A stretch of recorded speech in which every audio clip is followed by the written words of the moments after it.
आपण पाहत आहात EDTV, बातमी अशी जिच्यावर तुम्ही ठेवणार विश्वास।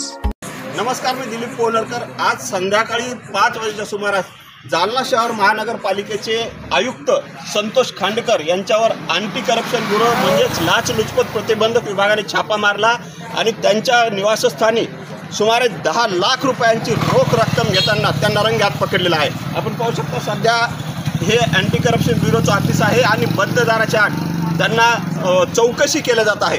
दरम्यान खात्रीशीर माहिती दिलेली आहे पोलीस अधिकाऱ्यांनी की त्यांनी 10 लाख रुपयांची लाच घेताना आज त्यांना पकडण्यात आला आहे। थोड्या वेळातच त्यांची चौकशी पूर्ण होईल आणि अधिकृत प्रेस नोट पण देखील बाहेर येईल।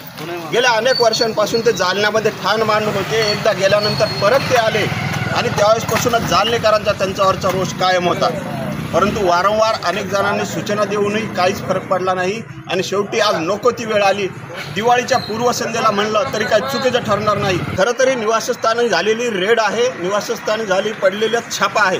त्यावेळेस 10 लाखांची रक्कम होती, पण प्रत्यक्षात किती लाखांची रक्कम आता त्यांच्याकडे निघते आणि आणखी कोणाकोणाच्या तक्रारी त्यांच्याकडे जमा होतील हे लवकरच पाहायला आपल्याला मिळणार आहे।